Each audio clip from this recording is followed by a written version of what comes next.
नमस्ते स्टूडेंट्स। आज का टॉपिक है इमेज सेगमेंटेशन के लिए सही लॉस फंक्शन चुनना। आप रेडी हो? फोकस मोड ऑन है ना? मोबाइल साइड में रख दिया? स्क्रीन पे पूरा ध्यान है? चलो शुरू करते हैं। कभी सोचा है एक एआई को बिल्कुल एग्जैक्टली कैसे पता चलता है कि एक मेडिकल स्कैन में ट्यूमर कहाँ है? ये कोई मैजिक नहीं है, ये सब है इमेज सेगमेंटेशन का कमाल। और इसके पीछे का जो सीक्रेट है ना, वो है सही लॉस फंक्शन को चूज करना। तो हमारा मिशन बिल्कुल साफ है। हमें एआई को इतना प्रिसाइज बनाना है कि वो हर एक पिक्सल को बिल्कुल सही से क्लासिफाई कर सके। सोचो, एकदम एक सर्जन की तरह, जिसे आसपास के हेल्दी टिश्यू को नुकसान पहुंचाए बिना सिर्फ ट्यूमर को निकालना होता है। इतनी प्रिसिशन चाहिए। इस प्रोसेस को कहते हैं सिमेंटिक सेगमेंटेशन। अगर आसान भाषा में समझें तो ये एक कलरिंग बुक जैसा है, जहां हर पिक्सल को एक क्लास या लेबल दिया जाता है। जैसे इस मेडिकल स्कैन में हर पिक्सल या तो ट्यूमर है या बैकग्राउंड। हमारा काम है एआई को ये कलरिंग सिखाना। ठीक है, समझ आ रहा है ना? स्क्रीन पे ध्यान है ना? चलो आगे बढ़ते हैं। तो शुरुआत करते हैं सबसे बेसिक टूल से। ये हमारा स्टार्टिंग पॉइंट है, लेकिन जैसा कि हम देखेंगे, ये हर सिचुएशन के लिए परफेक्ट नहीं है। ये है बाइनरी क्रॉस एंट्रोपी, यानी कि BCE। ये सेगमेंटेशन का आप कह सकते हो डिफॉल्ट लॉस फंक्शन है। इसे एक ऐसे टीचर की तरह समझो जो हर पिक्सल की प्रेडिक्शन को एक एक करके चेक करता है और बताता है कि वो सही है या गलत। एकदम सीधा सा हिसाब। लेकिन इस सिंपल से टीचर के साथ एक बहुत बड़ी प्रॉब्लम है।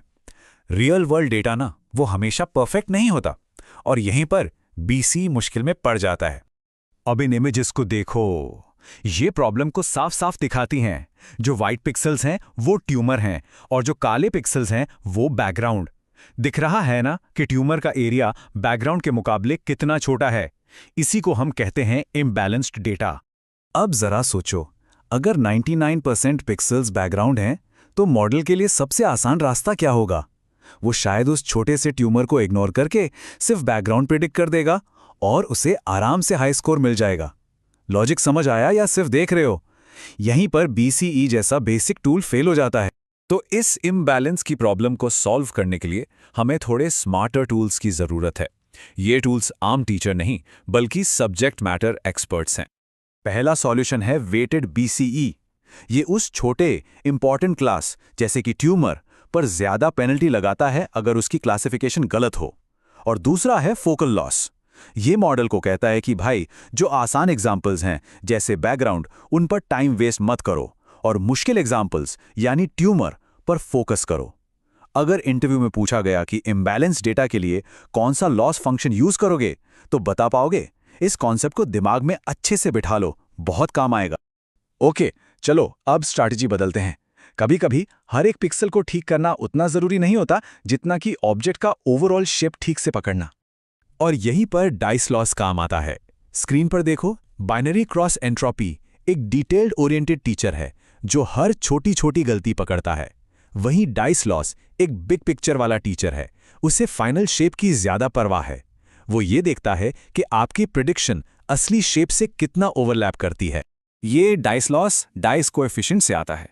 ये एक मेट्रिक है जो ये नापता है कि दो शेप्स एक दूसरे पे कितना अच्छे से ओवरलैप कर रहे हैं। बस इसी वजह से ये शेप फोकस्ड टास्क्स के लिए इतना पावरफुल है। तो अब हम सिर्फ पिक्सल की नहीं, पूरे शेप की बात कर रहे हैं। इस स्टेप का पर्पस समझ आया? हम ये क्यों यूज कर रहे हैं? ये शिफ्ट बहुत इंपॉर्टेंट है।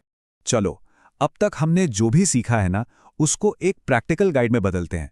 सवाल वही है, सही लॉस फंक्शन कैसे चुने? ये देखो, ये एक तरह की चीट शीट है। अगर आपका डेटा सेट बैलेंस्ड है तो BCE से शुरू करो, कोई दिक्कत नहीं। अगर डेटा बहुत इम्बैलेंस्ड है तो फोकल लॉस एक बहुत अच्छा ऑप्शन है। और अगर ऑब्जेक्ट का शेप सबसे ज्यादा मैटर करता है तो डाइस लॉस आपकी पहली पसंद होनी चाहिए। माइंड इधर ही है। प्रैक्टिकल सोच रहे हो या बस सुन रहे हो? अपने प्रोजेक्ट के बारे में सोचो, इनमें से कौन सा फिट होगा। चलो, अब बहुत हुई थ्योरी, अब देखते हैं इसको प्रैक्टिकली कैसे सोचा जाता है। ध्यान से देखना, मैं स्टेप बाय स्टेप अप्रोच बता रहा हूं। पहले स्टेप 1, अपने डेटा को एनालाइज करो। देखो कि आपका टारगेट ऑब्जेक्ट बैकग्राउंड से बहुत छोटा है या नहीं। फिर स्टेप 2, अपना गोल डिफाइन करो। क्या हर पिक्सल परफेक्ट होना चाहिए या ओवरऑल शेप ज्यादा इंपॉर्टेंट है? इसके बाद स्टेप 3, हमारी गाइड यूज करके लॉस फंक्शन सेलेक्ट करो। और आखिर में स्टेप 4, अपने मॉडल को ट्रेन करो और इवैल्यूएट करो। सिंपल। इसको नोट किया? वीडियो पॉज करो और ट्राई करो, सोचो कि अपने प्रोजेक्ट में कैसे अप्लाई करोगे। सिर्फ देखने से याद नहीं रहेगा, ये मैं गारंटी दे सकता हूं। तो आज हमने क्या सीखा, चलो इसको जल्दी से समराइज करते हैं। पॉइंट नंबर 1, स्टैंडर्ड BCE एक अच्छी शुरुआत है, लेकिन इम्बैलेंस्ड डेटा के साथ फेल हो जाता है।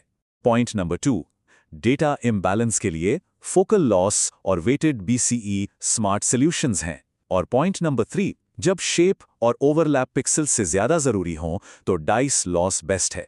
समझ आया? क्लियर है? अब आपका काम है प्रैक्टिस करना। थ्योरी समझना एक बात है, लेकिन उसको इंप्लीमेंट करना बिल्कुल दूसरी। अगर कोई डाउट है तो कमेंट सेक्शन में जरूर बताना। और जाते जाते एक सवाल छोड़ रहा हूं, क्या हो अगर एक AI खुद ही अपने लिए परफेक्ट लॉस फंक्शन सीख ले? इस पर सोचना जरूर।